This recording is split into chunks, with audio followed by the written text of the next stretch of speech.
The transport ship shook as it entered the atmosphere of Viridian Prime. Hyunwoo Kim gripped the armrest tighter, watching through the viewport as the massive military academy came into view. Silver towers stretched toward the purple sky, and training grounds spread across the landscape like a small city. His stomach twisted with nervousness.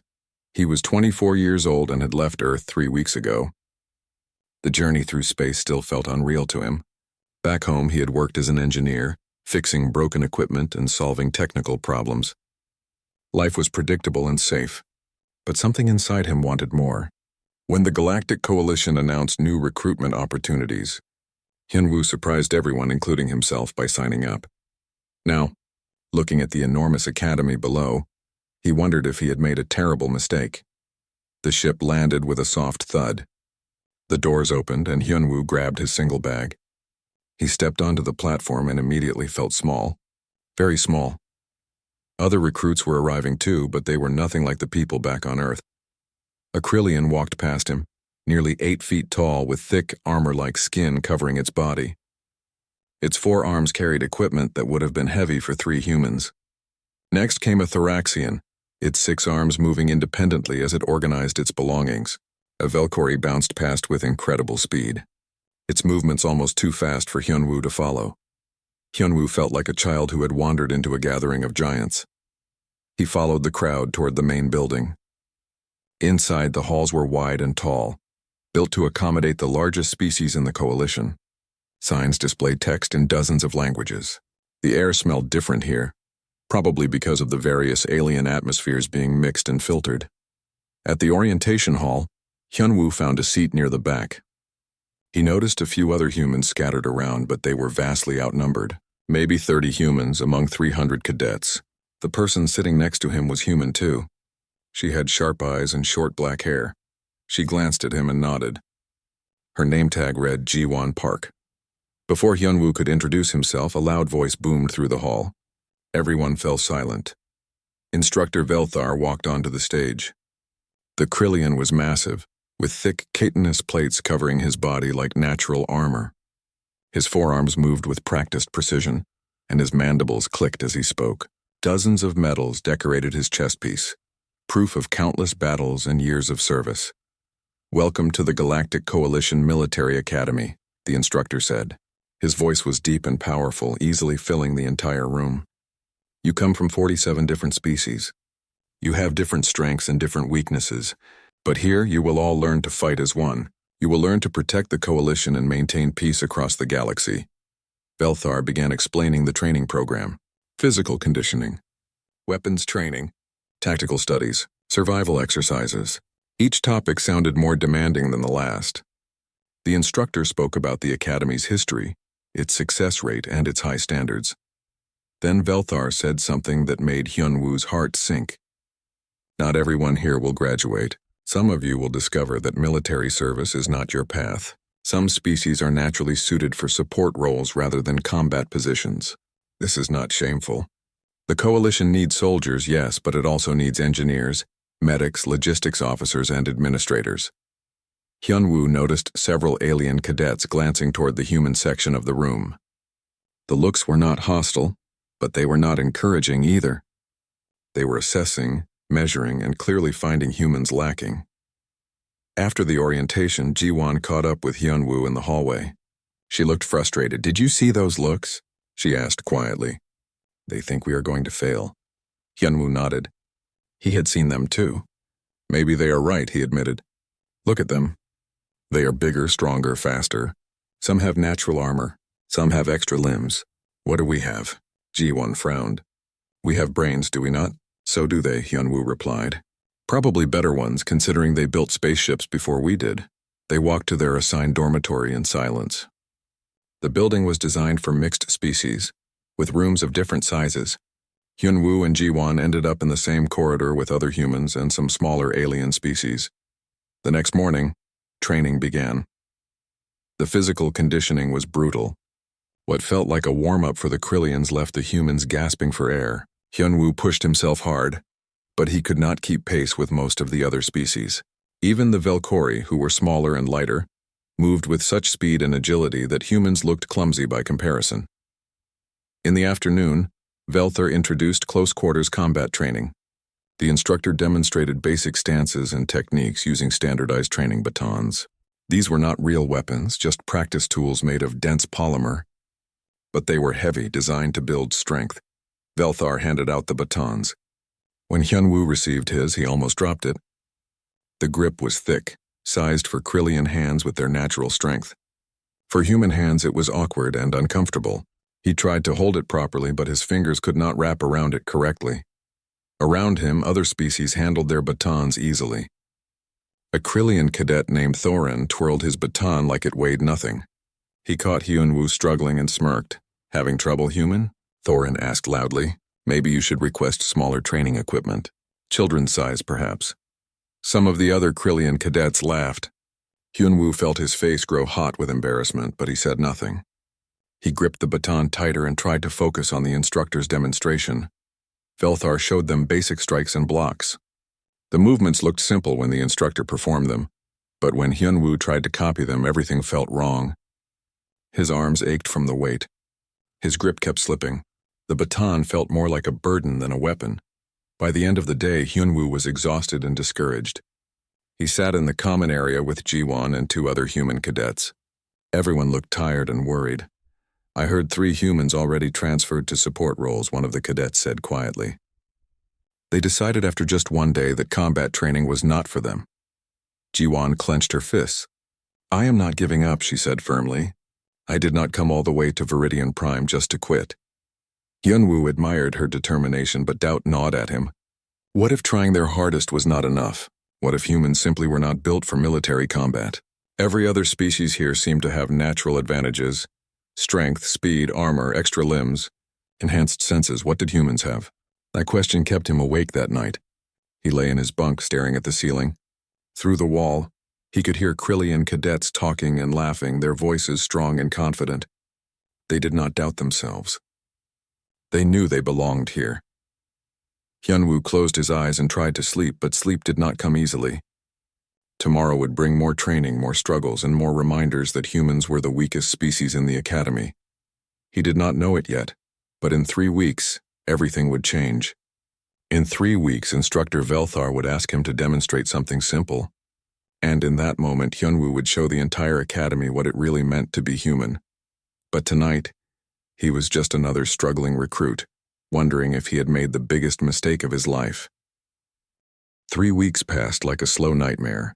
Every day brought new challenges that reminded Hyunwoo how physically weak humans were compared to other species. Morning runs left him exhausted while Krillians barely broke a sweat. Obstacle courses that seemed designed for beings with multiple arms made humans look foolish. Even simple exercises like climbing walls favored species with natural advantages. But Hyunwoo refused to quit. So did Jiwon and most of the other humans. They worked twice as hard as everyone else just to keep up. They stayed late practicing moves that came naturally to other species. They helped each other, shared tips, and pushed through the pain and embarrassment. Still, the numbers told a harsh story. Of the 30 humans who started training, only 20 remained. The others had transferred to support roles or left the academy entirely. Each departure felt like proof that humans did not belong in combat positions. Thorin never missed a chance to remind them. The Krillian cadet seemed to take special pleasure in pointing out human failures. When a human struggled with equipment, Thorin laughed. When someone fell during drills, he made sure everyone noticed. His friends followed his lead, turning casual superiority into active mockery. Instructor Velthar noticed but said nothing. The Krillian instructor was strict but fair, treating all species with equal standards. If anything, Velthar seemed interested in how humans adapted to challenges. The instructor watched them closely during training, mandibles clicking thoughtfully. On the first day of the 4th week, Velthar made an announcement that changed everything. The cadets were assembled in the main training hall. Velthar stood at the front, all 4 arms crossed, looking at them with those unreadable alien eyes. "You have completed basic training," the instructor began. "You have learned standard techniques with standard weapons. But war is not standard. Battlefields are not controlled environments. You will not always have your preferred weapons or ideal conditions." Velthar began pacing, his heavy footsteps echoing in the hall. "Therefore, your next test is adaptation. Each of you will demonstrate your ability to improvise weapons from your environment. You will show me how your species approaches combat when nothing goes according to plan. The room filled with excited murmurs. This was the kind of challenge most cadets enjoyed, a chance to show off their natural abilities and creative thinking. You will perform your demonstrations over the next 2 days, Velthar continued. I will call you forward one at a time. You may use anything in this training hall except other cadets. Show me why your species survives. The demonstrations began immediately. Velthar called cadets forward in random order. Thorin went first. The arrogant Krillian strutted to the center of the hall and selected a reinforced door panel that had been placed among the available materials. These panels were designed to withstand significant force. Thorin gripped it with 2 hands and began pulling. His muscles strained. His armor plates shifted as he applied more pressure. With a screech of tearing metal, the panel ripped apart. Thorin held up the twisted pieces triumphantly. Jagged edges made excellent blades. His natural strength turned a defensive object into multiple weapons. The other Krillians clicked their mandibles in approval. Even Velthar seemed impressed. Good, the instructor said. Practical and direct. Next, a Thoraxian cadet went next. With 6 arms, she demonstrated something incredible. She gathered loose cables, broken pieces of equipment, and chunks of debris. Then she showed how she could throw objects with 4 arms, while simultaneously defending herself with the other 2. Her coordination was mesmerizing. She created a constant storm of projectiles that would overwhelm most opponents. More demonstrations followed. Velkhori showed how his speed allowed him to weaponize almost anything, turning simple objects into deadly projectiles through velocity alone. A massive Draken cadet demonstrated using her tail to control multiple improvised weapons at once.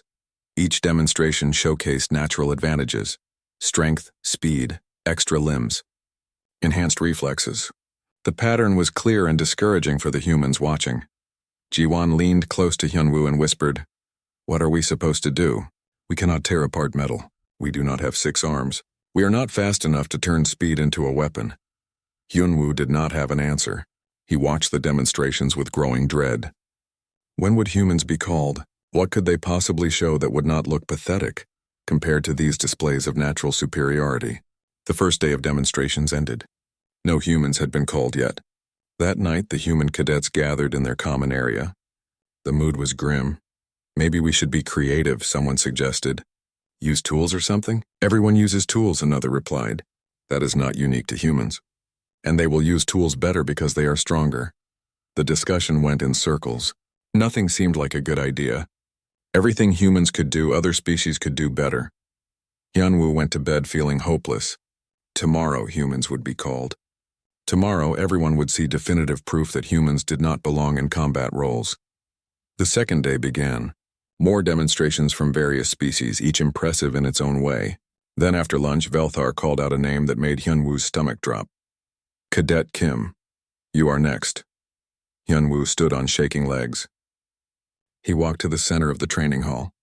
300 pairs of eyes watched him. Most looked curious. Some looked amused.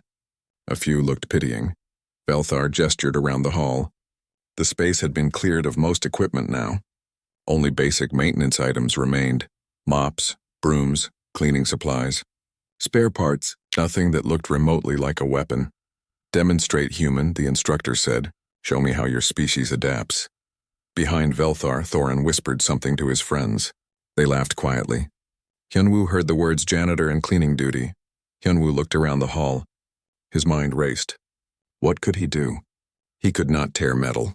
He could not throw objects fast enough to matter. He had no natural weapons, no extra limbs, no armor. His eyes fell on a mop leaning against the wall. It was standard issue, the kind used in every coalition facility. The handle was made of compressed polymer, designed to be light but durable, strong enough to withstand rough use during cleaning. Hyunwoo walked over and picked it up. The weight felt familiar in his hands. He had used similar tools back on Earth during his engineering work. He understood materials and stress points. It was one of the few skills that seemed useful in his civilian life. Now standing in front of hundreds of alien soldiers, that knowledge suddenly felt relevant. Velthar's mandibles twitched. You select a cleaning tool? Yes, instructor, Hyunwoo replied. His voice sounded steadier than he felt. More laughter from the watching cadets. Even some of the other humans looked embarrassed. Ji-Wan covered her face with one hand. "Proceed," Velthar said. Hyunwoo gripped the mop handle with both hands. He positioned his hands carefully, measuring the distance.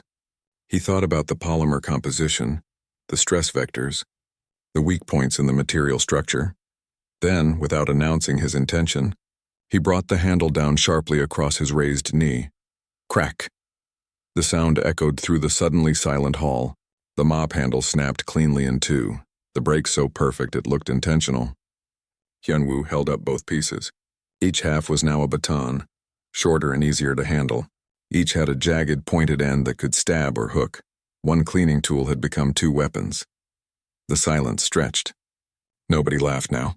Every eye in the hall focused on the broken mop handle in Hyunwoo's hands. Velthar stepped forward slowly, the instructor's forearms uncrossed. Without a word, Velthar picked up another mop from the wall. The Krillian examined it, then attempted the same motion Hyunwoo had performed. The handle flexed but did not break. Velthar tried again, applying more force. This time the handle splintered but messily. The break was uneven and less useful. The instructor held up the pieces, comparing them to Hyunwoo's clean break. The instructor's mandibles clicked rapidly, a sign of deep thought among Krillians. "Explain." Hyunwoo took a breath. "Leverage, instructor." "And understanding the material. The polymer has a grain like wood. It has stress points where the molecular bonds are weaker. If you apply force at the right angle, with the right leverage, it breaks cleanly. Pure strength works, but it is less efficient and less predictable." Velthar stared at him for a long moment.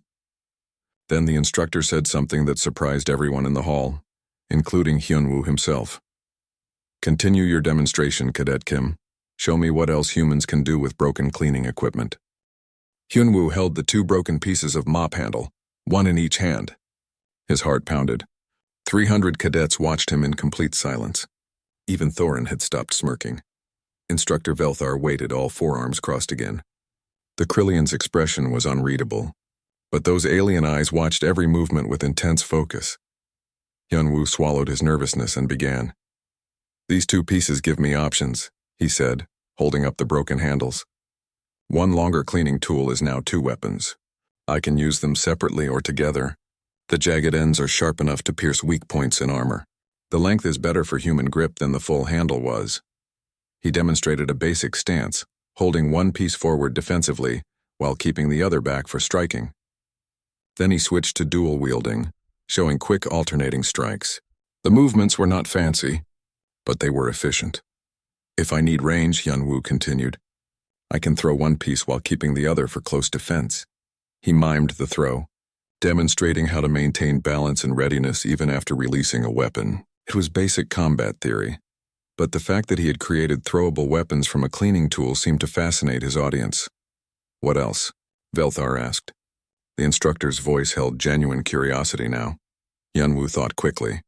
He was making this up as he went, but his engineering background helped him see possibilities others might miss.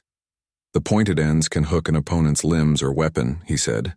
"I can use leverage to control someone stronger than me. It is not about matching their strength. It is about using their strength against them." He demonstrated basic hooking and trapping motions, showing how the jagged end could catch and redirect. For humans, who could not overpower most alien species, this kind of technical fighting made more sense than direct confrontation. "I can also use these to create simple traps," Hyunwoo added. "Jam them into doorways or mechanisms. Create obstacles. Even if I am not holding them, they still work for me." Velthar stepped closer. The instructor was clearly processing something. "Your approach is different from what other species have shown. You do not rely on what you can naturally do. You change the environment to work for you." "Yes, instructor," Hyunwoo replied, "because we cannot rely on natural advantages. We have to be creative." The Krillian instructor turned to address the entire hall. "Cadets, what you just witnessed is important. Cadet Kim did not demonstrate superior strength or speed. He demonstrated understanding. He read the material, found its weakness, and exploited it efficiently. Then he adapted the result into multiple tactical options." Velthar picked up another mop and handed it to Thorin. "Break this the way the human did." Thorin took the mop confidently. He positioned it like Hyunwoo had, brought it down across his knee, and the handle bent but did not break. The Krillian tried again with more force. The handle splintered into several uneven pieces, none of them particularly useful. Thorin stared at the mess in his hands, his confidence cracking. "This material is flawed," he muttered. "The material is identical to what Cadet Kim used," Velthar said flatly. "The difference is not the material. The difference is understanding how to break it." The instructor turned back to Hyunwoo. "Continue. I want to see more." Hyunwoo hesitated.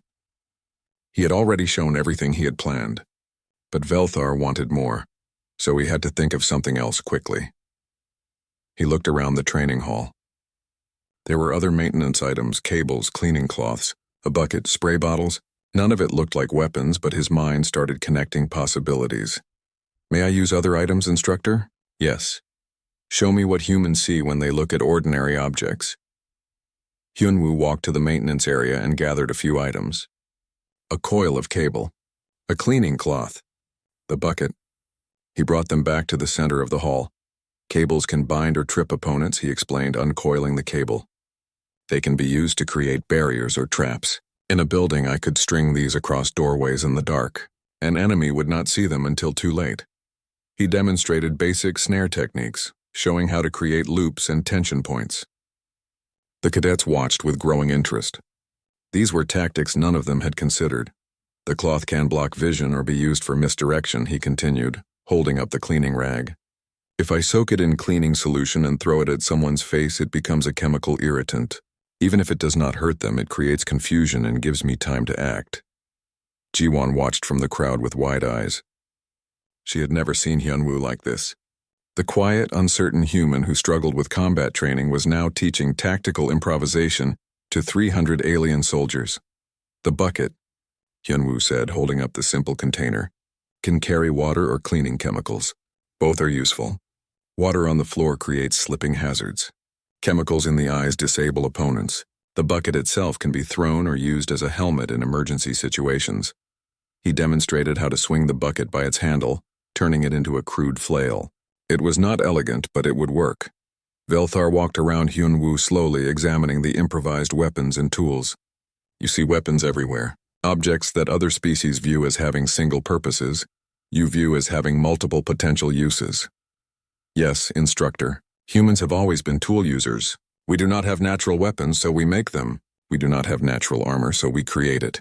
Everything in our environment can become part of our arsenal." The Krillian instructor was silent for a long moment. Then Velthar turned to address the entire assembly again. "I have trained soldiers for 20 years. I have seen demonstrations from dozens of species. Most of you showed me what you can do with your bodies. Cadet Kim showed me what he can do with his mind. There is a difference, and it is an important one." Velthar paused, letting that sink in. "When you fight someone stronger, you lose. When you fight someone faster, you lose. When you fight someone smarter, you lose even if you are stronger and faster.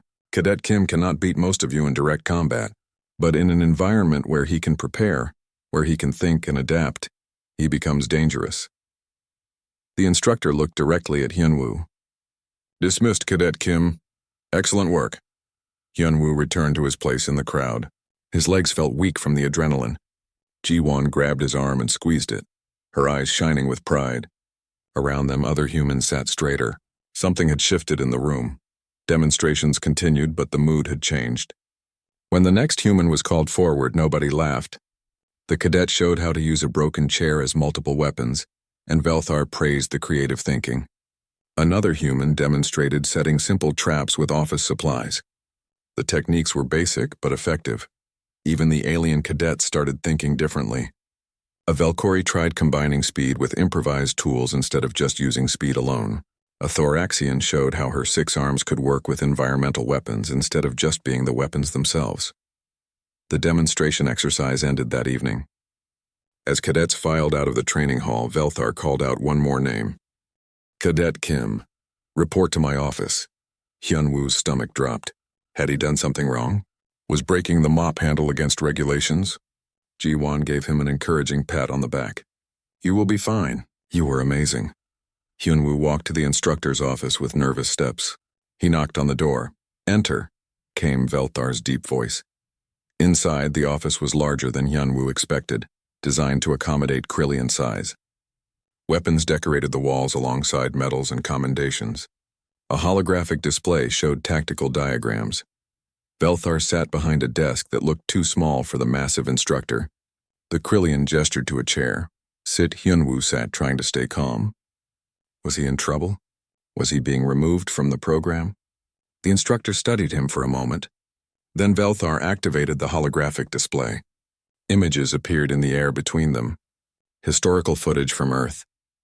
Hyunwoo watched in confusion as the images showed ancient humans hunting animals much larger than themselves. Humans surviving in frozen wastelands and burning deserts. Humans turning rocks and bones into sophisticated tools. Humans building civilizations without natural weapons or armor.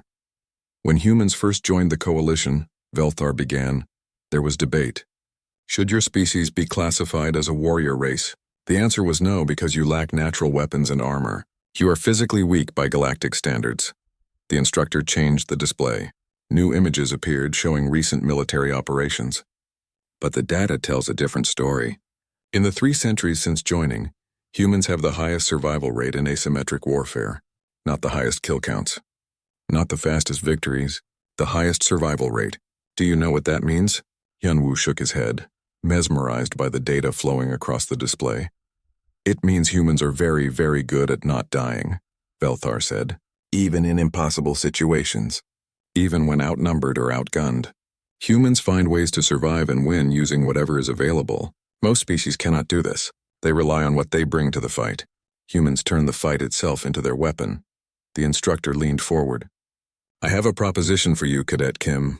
Hyunwoo sat in the chair across from Instructor Velthar, his mind racing. A proposition? What kind of proposition could a veteran Krillian warrior have for a struggling human cadet? The holographic display still showed images of human military operations. Velthar manipulated the controls with 2 hands while the other 2 remained folded.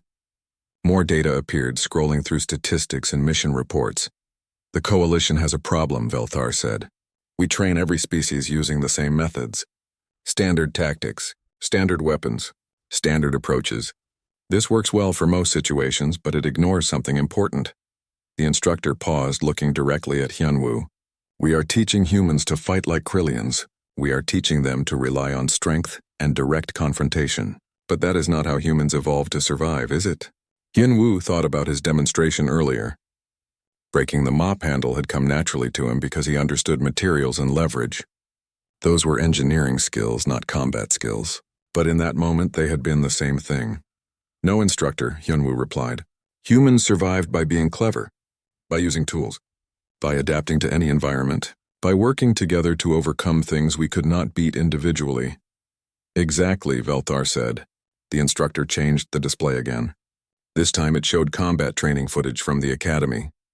Humans struggling with weapons designed for alien hands. Humans failing obstacle courses built for species with different physical capabilities. Humans looking slow and weak compared to their alien counterparts.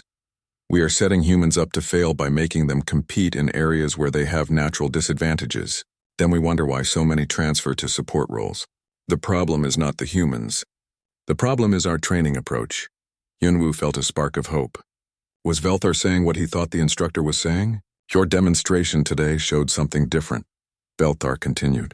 You showed what human combat doctrine actually looks like when it is not constrained by trying to match alien physical abilities. Tool creation, environmental manipulation, tactical adaptation. These are human strengths. The instructor pulled up more files.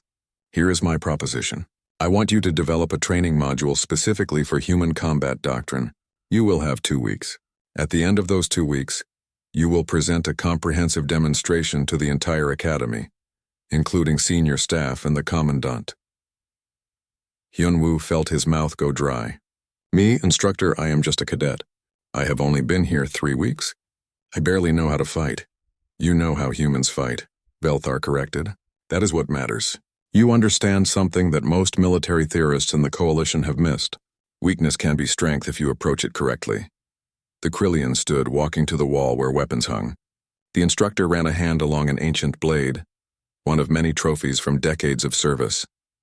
My species evolved for war, Velthar said quietly. We have natural armor, forearms for combat, strength that exceeds most other races. We are bred for battle. But you know what I learned in 20 years of actual combat? What, instructor? The most dangerous opponent is not the strongest. It is the most unpredictable. The one who does things you do not expect. The one who changes the rules of engagement. Humans do this naturally. You have to because you cannot win playing by everyone else's rules. Velthar turned back to face Hyunwoo. So will you accept this assignment? Will you show this academy what human warfare really looks like? Hyunwoo thought about Jiwon and the other human cadets. He thought about all the humans who had already given up and transferred away. He thought about what this could mean not just for him, but for every human who joined the military after him. Yes, instructor, I will do it, good. Velthar handed him a datapad. This contains research materials about Earth military history. Study it, learn from it, then teach us what you discover. You can recruit other human cadets to help you. This is not a solo assignment. Humans work best in groups, correct? Yes, instructor. Dismissed. And Cadet Kim, one more thing. Hyunwoo paused at the door. Yes? Do not try to impress us with strength or speed. Show us what you showed me today. Show us why humans are survivors. Hyunwoo left the office in a daze. His hands trembled slightly as he held the datapad. 2 weeks. He had 2 weeks to develop a demonstration that could change how the entire coalition viewed human combat capabilities. He found Jiwon waiting outside with several other human cadets. Word had spread quickly about his meeting with Velthar. They looked at him with questions in their eyes. Well? Jiwon asked. What did the instructor want? Hyunwoo took a deep breath. He wants us to change everything. All of us, together. He explained the assignment. As he talked, he watched their expressions change from confusion to understanding to excitement. By the end, Jiwon was grinning. Finally, she said, finally someone sees what we can actually do. They gathered in one of the study rooms that night, 5 humans total, including Hyunwoo and Jiwon. There was Dong Hyun, a former construction worker with practical knowledge of tools and materials. Minji, who had spent years doing wilderness survival training back on Earth, and Jae Sung, who practiced martial arts competitively before joining the military. Hyunwoo activated the datapad Velthar had given him. Files opened showing Earth's military history, ancient warfare, medieval tactics, modern special operations, guerrilla warfare, asymmetric combat, centuries of humans finding ways to win against stronger opponents. Look at this, Minji said, pointing to a file about persistence hunting. Our ancestors would chase prey for hours until the animals collapsed from exhaustion. We were not faster, but we could keep going longer. And this, Donghyun added, showing siege tactics. Humans have always been good at building things and breaking things. Engineering is combat for us. They worked late into the night identifying patterns in human warfare. Patterns that other species might not recognize because those species never had to fight the same way. Tool creation and adaptation emerged as the most obvious pattern. Humans turned everything into weapons. Rocks became hammers. Sticks became spears. Fire became a tactical advantage. Even plants became medicine or poison, depending on need. But there were other patterns, too. Endurance over speed. Humans could not sprint as fast as most predators, but they could outlast almost anything over long distances. The ability to keep moving, keep thinking, keep fighting when others would have collapsed. Pattern recognition was another strength. Humans were incredibly good at reading behavior, predicting actions and adapting tactics based on observation. It came from being social creatures who needed to understand each other to survive. Pack tactics stood out too. Humans fought best in coordinated groups using communication and teamwork to overcome individual weaknesses. A single human might be weak, but 5 humans working together became far more dangerous than the sum of their parts. And psychological warfare. Humans understood fear, deception, and misdirection. They used these as weapons just as deadly as physical tools. Make the enemy scared, confused, or uncertain, and you had already half won the battle. This is what we need to show them, Hyunwoo said, looking at his team. Not that we can match their strength. That we do not need to. We fight differently because we have to, and different can be better. Jiwon nodded. So how do we demonstrate all of this in 2 weeks? We start tomorrow, Hyunwoo replied. We practice every technique we can find. We learn everything about human combat history, and then we show the Academy something they have never seen before. But as they prepared to leave for the night, word came that made their task much harder. A senior instructor named Commander Shalris had heard about Velthar's assignment. The Velkori commander was not pleased. Another cadet pulled Hyunwoo aside in the hallway. I heard Commander Shalris talking to other instructors. She thinks this whole thing is a waste of time. She said modern warfare requires standardization, not improvisation with primitive tools. Hyunwoo felt his stomach sink. A senior commander opposed to their demonstration could mean real problems. But what could he do about it? The next morning, his question was answered. Commander Shalaris challenged Velthar publicly during a staff meeting that cadets were allowed to observe. The Velkori commander was tall and sleek, built for speed and precision. Her voice carried authority earned through decades of service. Instructor Velthar, she said, I question the wisdom of this special human training project. We have universal standards for a reason.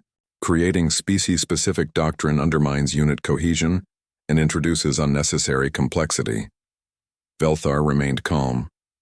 Commander, I propose that ignoring species-specific strengths wastes resources and limits effectiveness. Humans have unique capabilities that our current training does not develop. This demonstration will prove that. Prove it? Shalris asked, how? The Krillian instructor looked directly at Hyunwoo in the crowd. A live combat simulation. Human cadets using their tactical doctrine against a squad of top-performing alien cadets using standard training. If the humans lose, the project ends. If they win, human combat doctrine becomes part of the core curriculum. Hyunwoo felt the blood drain from his face. A live combat simulation? Against the Academy's best fighters? In 2 weeks? Commander Shalris smiled. Agreed, I will select the opposition team personally. My best students against your experimental humans. The simulation will take place at the end of week 2. She turned and left. Other instructors murmured among themselves. Some looked sympathetic. Others looked doubtful. Hyunwoo met Ji-won's eyes across the room. She looked as shocked as he felt. They had wanted a chance to prove themselves, but this? A combat simulation against the Academy's elite. That evening, the human team gathered again. The mood was much more serious than the night before. We might have made a mistake, Jae-sung said quietly. A simulation against Shalris's best students? They will destroy us. Hyunwoo looked at the worried faces around him. He felt the weight of responsibility. This had been his demonstration that started everything. Now his team was facing impossible odds. But then he remembered what Velthar had said. The most dangerous opponent is the most unpredictable. No, Hyunwoo said firmly. They will expect us to fight like we have been trained. Direct combat, standard tactics. That is how they will destroy us. But we are not going to fight that way. We are going to fight like humans, and humans do not play by anyone else's rules. The next 2 weeks became the most intense period of Hyunwoo's life. Every spare moment was spent studying, practicing, and planning. The team met before dawn and worked past midnight. They studied Earth's military history like their lives depended on it. In a way, their futures did. If they failed this simulation, it would prove to the entire Academy that humans did not belong in combat roles. Hyunwoo divided the research among his team. Each person focused on different aspects of human warfare and then taught the others what they learned. Donghyun studied siege warfare and engineering tactics. He learned how humans throughout history used construction knowledge to build fortifications and break through enemy defenses. He practiced creating improvised barriers and traps from whatever materials were available. Minji focused on survival tactics and environmental adaptation. She taught the team how to read terrain, identify resources, and use nature itself as a weapon. Her wilderness training became invaluable as she showed them how to think like hunters rather than soldiers. Jae-sung brought his martial arts background to the group. But instead of teaching fancy moves, he focused on efficiency, how to disable an opponent with minimal force, how to use leverage against strength, how to strike weak points that every species shared regardless of natural armor. Ji-won studied psychological warfare and tactical deception. She learned about feints, misdirection, and creating confusion. She taught the team how to manipulate opponent expectations and turn their assumptions against them. Hyunwoo coordinated everything and focused on what he did best, understanding systems and finding their weaknesses. He studied the Academy's training scenarios, looking for patterns and predictable responses. He analyzed how different species fought and what they expected from opponents. They practiced constantly. In empty training rooms, they worked on trap setting and improvised weapon creation. They drilled coordinated tactics until they could communicate with minimal words. They studied each other's strengths and learned to cover each other's weaknesses. But it was not just training that consumed their time. The team also faced resistance from other cadets. Thorin led the opposition. The Krillian cadet had been embarrassed by Hyunwoo's mop-handle demonstration, and he had not forgotten. He made sure everyone knew that Commander Shalris's team would crush the humans. He called it the upcoming humiliation. His friends spread rumors that the human cadets were wasting everyone's time with their primitive tactics. Even some of the other human cadets were doubtful. A few approached Hyunwoo privately, questioning whether this was a good idea. What if the demonstration failed and made all humans look bad? What if it proved that humans really were too weak for combat roles? Hyunwoo understood their concerns. The pressure was enormous, but giving up now would be worse than trying and failing. On the 10th day, Commander Shalris announced the simulation parameters. The entire academy gathered in the main briefing hall. Shalris stood at the front, her Valkyrie features sharp and confident. The simulation will take place in Training Zone 7, she announced. This is a mock urban environment with multiple buildings and varied terrain. She activated a holographic display showing the layout. Streets, buildings, alleys, and open squares filled the space. It looked like a small city district. Both teams will start with minimal equipment, Shalris continued. Basic protective gear and communication devices only. No weapons. Both teams must acquire or improvise everything else from the environment. The primary objective is a central control point that must be held for 10 continuous minutes to win. Alternatively, a team wins by eliminating all opposing members. She looked directly at Hyunwoo's team. The human team consists of 5 members as proposed by Instructor Velthar. The opposing team will also consist of 5 members, all from my advanced combat class. Shalris gestured and 5 cadets stood. All were Krillians, including Thorin, who smiled smugly. These are some of the finest combat students this academy has produced. They have trained together for months. They understand teamwork and tactics. They will not be easy opponents. The message was clear. Shalris expected her team to win decisively. This was meant to prove that special human training was unnecessary. Standard doctrine worked. Humans just needed to accept their limitations. The simulation will be observed by all senior staff and recorded for analysis. Shalris finished. Both teams will have 2 days to scout the environment before the actual combat. The simulation begins at dawn on day 14. Questions? Nobody spoke. The room buzzed with anticipation. This was no longer just a training exercise.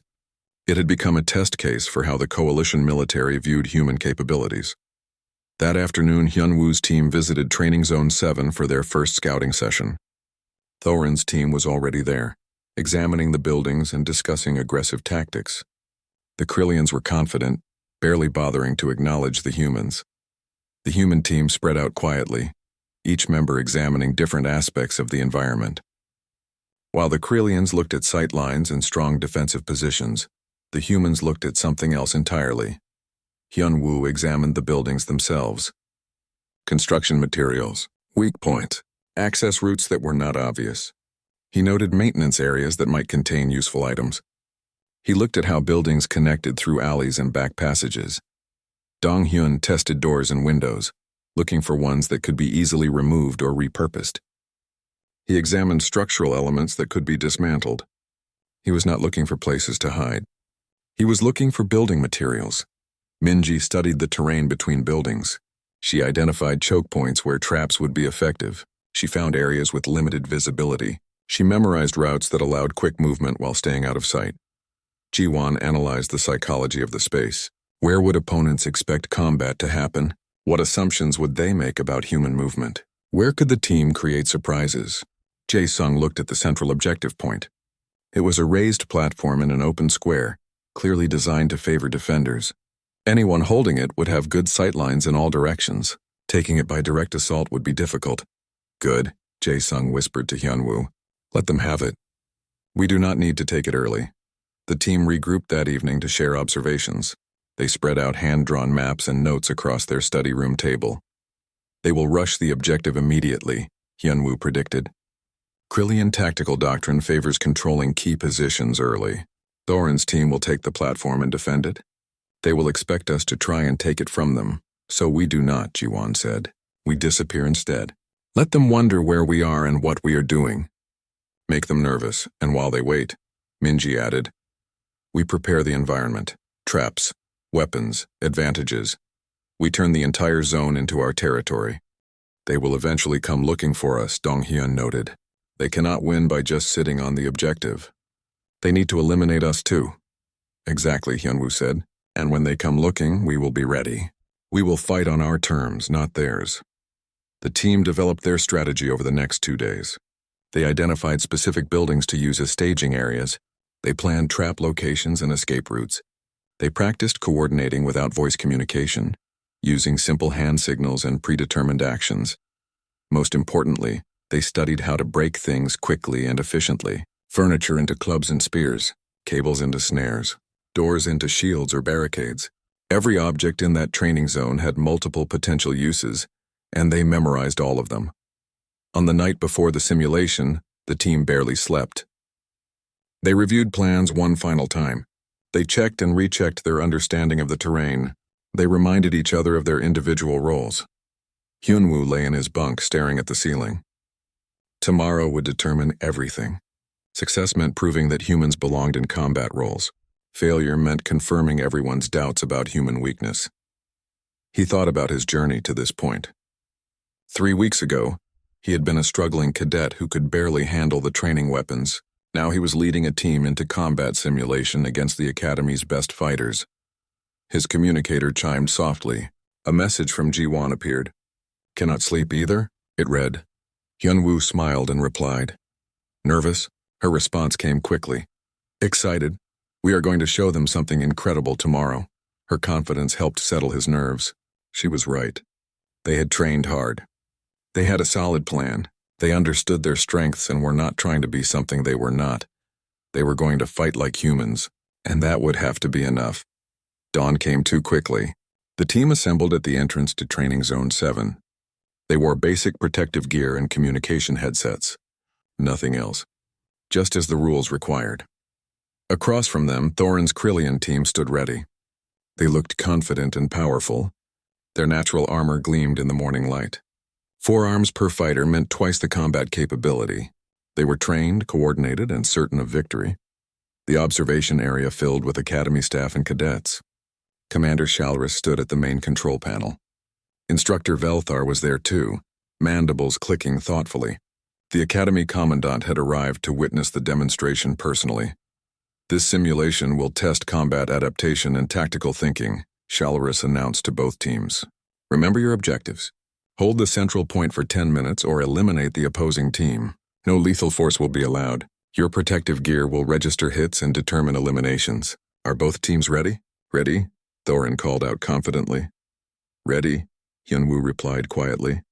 Shalris raised her hand. Begin in 3, 2, 1, start. The Krillian team charged forward immediately, exactly as predicted. They moved as a unit toward the central objective, their heavy footsteps echoing through the mock streets. They were fast and coordinated. Within 2 minutes, they had secured the platform and set up defensive positions. The human team vanished. They had scattered the moment the simulation started, each person heading to predetermined locations. Within minutes, they had disappeared into the maze of buildings and alleys. From the observation area, tracking monitors showed 5 human signals spread across the zone, moving purposefully but not toward the objective. What are they doing? Someone in the crowd asked. Preparing, Velthar said simply. On the platform, Thorin looked around in confusion. Where were the humans? Why were they not attacking? The timer showed 3 minutes had passed. 7 minutes until the Krillians could claim victory by holding the objective. They are hiding, one of Thorin's teammates said with contempt. Cowards. But Thorin was not so sure. Something felt wrong. The humans had a plan. They always had a plan. What were they doing out there? 5 minutes passed, then 6. The Krillian team grew restless. Victory was close, but it felt hollow. Where was the fight? Then Thorin made the decision that would determine the outcome of the entire simulation. We cannot win by just standing here, he told his team. 2 of you stay on the objective. The rest of us will hunt down the humans and eliminate them. Then we can hold the platform without worry. It was exactly what the human team had been waiting for. The hunt was about to begin, but the Krillians were about to discover something important. In this environment, carefully prepared by creative minds with 2 weeks of planning, the hunters were about to become the hunted, and the humans were very, very good at hunting. The morning sun never reached Station Theta 9. Floating in the darkness between stars, the massive military academy relied on artificial lights that hummed constantly through its metal corridors. June walked those corridors now, his boots clicking, against the floor in a rhythm that felt almost lonely. He was the only human at the academy, the only one of his kind among thousands of alien cadets from across the galaxy. He entered the survival tactics classroom and immediately felt the familiar weight of attention. Eyes turned toward him, not human eyes. Crystalline optical sensors, compound insect lenses, thermal pits that saw in heat rather than light. All of them watching, always watching. June had learned to ignore it mostly. He found his seat next to Hana, another human cadet who had arrived 3 months after him. She gave him a small nod. No words needed. They understood each other in ways the aliens never quite grasped. Kira sat 2 rows back. She was the 3rd human at the academy, their unofficial leader, though no one had actually voted on it. She just had that quality about her. When she spoke, people listened. Even the aliens who thought humans were primitive creatures barely worth acknowledging. The classroom fell silent as Professor Velthar entered. He was massive, an insectoid being that stood nearly 8 feet tall, on 4 legs with another 4 limbs that could serve as either arms or legs depending on his needs. His exoskeleton gleamed like polished black metal. His mandibles clicked as he moved. A sound that most students had learned meant he was thinking. He had been teaching at this academy for longer than most civilizations had existed. 3,000 years, someone had once told June. 3,000 years of watching young beings learn to fight, to think, to survive. Professor Velthar moved to the front of the room with surprising grace for something so large.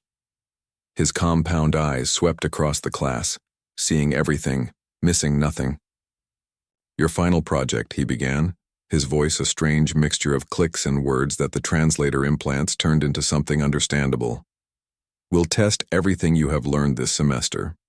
You will design and construct a trap, a functional trap capable of capturing a hostile life form." The class stirred with interest. This was important. Final projects at the academy often determined career assignments after graduation. "The rules are simple," Professor Velthar continued. "You may only use materials found in the academy's recycling depot. No requisitioning new equipment. No using academy resources beyond basic tools. You have 48 hours from this moment. Time begins now." Immediately, the classroom exploded into activity. Alien cadets pulled out data tablets, holographic interfaces springing to life in the air. Trixel, a being made of what looked like living crystal, was already accessing material databases. His faceted surface gleamed as information scrolled through his optical processors. Mordan, a massive reptilian whose species had conquered a dozen worlds through sheer physical might, was sketching designs for kinetic cages and force containment fields. June stood slowly. Hana and Kira joined him. "Recycling depot?" Hana asked quietly. "Recycling depot," June confirmed. Kira smiled slightly. "While everyone else designs in the computers, maybe we should see what's actually available." They left the classroom and made their way through the station's corridors. Other cadets pushed past them, rushing toward the technology labs, the computer centers, the design studios. No one else seemed interested in actually visiting the recycling depot first. Why would they? They had databases that could tell them exactly what was there. They could design the perfect trap in virtual space, then simply collect the needed components. The humans took a different approach.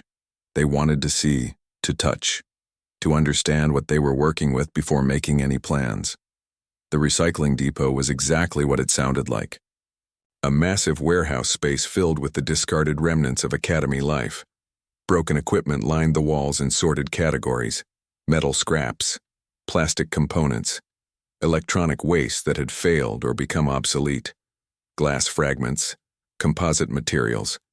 Everything organized by type and material composition, ready to be processed and reconstituted into new items. June walked between the rows, his engineer's mind cataloging possibilities. Hana followed, her tactical training making her see not objects, but potential applications. Kira moved with purpose, already forming ideas. They found themselves in a section containing large cylindrical containers. Waste receptacles. Trash cans in the simplest terms. They came in various sizes made from different materials. Some were dented. Some were stained. All of them were scheduled for recycling. June stopped in front of one particular container. It was about 3 feet tall, made of reinforced metal. Heavy. Durable. He tapped it with his knuckles, listening to the sound. Solid. He tipped it over, examining the edges, the weight distribution, the structural integrity. "What are you thinking?" Hana asked. June set the trash can upright again. He looked at his fellow humans, a slow smile spreading across his face. "I think we've got everything we need right here." Kira raised an eyebrow. "A trash can?" "A trash can," June confirmed. "Plus some rope, a counterweight system, and a simple trigger mechanism. Basic physics. Gravity does the work." Hana was quiet for a moment, her mind already working through the mechanics. Then she nodded slowly. "A deadfall trap. One of the oldest designs in human history." "Exactly," June said. "Everyone else will be building complicated electronic systems, force fields, energy matrices, sophisticated sensors, all things that need power, calibration, and rare materials." He patted the trash can. "This just needs gravity, and gravity works everywhere." They gathered the materials they needed. The trash can, several lengths of cable from the metal scrap section, some heavy plates that could serve as counterweights, a few small sensors that still functioned, salvaged from broken equipment. Not for the trap itself, but for the trigger system. They could make it pressure sensitive, responsive to weight on a plate. Simple. Reliable. As they wheeled their collection back toward the workshop areas, they passed other cadets hauling crates of sophisticated components, crystalline matrices, quantum processors, microgravity generators, equipment that cost more than some starships. Trixall saw them coming and stopped. His crystalline form refracted the corridor lights into rainbow patterns as he looked at their simple cart. At the trash can sitting prominently on top. "You cannot be serious," he said. His voice was melodic, multiple tones overlapping. "You are building your trap from garbage?" June shrugged. "We're building it from materials available in the recycling depot, same as everyone else. But that is a waste container." Trixall's colors shifted toward what might have been disbelief or amusement, hard to tell with crystalline beings. "I am constructing a quantum entanglement net that will create an inescapable energy matrix. Mordan is building a gravitational compression cage. Others are using nanotechnology, biological agents, dimensional folding, and you bring a trash receptacle."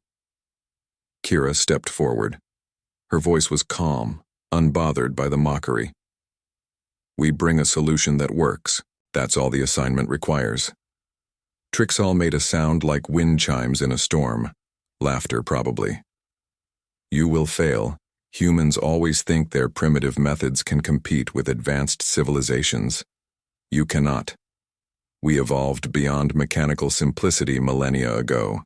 He walked away, his crystalline feet clicking on the metal floor. Other aliens stared as they passed. Some seemed curious. Most seemed dismissive. The humans with their trash can. It would make a good story when they failed. Back in their assigned workspace, the humans began to work. No holographic displays, no quantum calculations, just hands-on engineering. June took measurements. Hana calculated weight ratios and fall speeds. Kira assembled the counterweight system using the heavy plates and cable. They worked through the first night. Around them, other cadets struggled with their sophisticated designs. Complex systems required complex solutions. Every variable had to be accounted for. Every component had to interface correctly. The slightest miscalculation could cause catastrophic failure. The human trap was simpler. Suspend the trash can above a trigger plate, connect it to a counterweight system that held it up. When something stepped on the trigger, the counterweight would release. The trash can would fall. Gravity would do the rest. Basic physics that had worked for thousands of years on Earth. By the second morning, they had a working prototype. They tested it with a weighted dummy. The trigger activated perfectly. The trash can fell with satisfying speed. The dummy was trapped inside, the weight of the can and the momentum of the fall making it impossible to escape easily. Professor Velthar walked through the workshop, observing each project. He spent a long time at Trixall Station, watching the crystalline cadet calibrate quantum fields. He examined Mordon's gravitational cage, nodding at the brutal efficiency of it. He observed others working with technology that seemed almost magical in its complexity. Then he came to the humans. He stood for a long time, his compound eyes taking in every detail of their simple trap. His mandibles clicked rapidly. A sound they had learned meant intense thought. "Explain your design," he said finally. June stepped forward. "It's a mechanical deadfall trap, Professor. The prey steps on the trigger plate here, which releases the counterweight.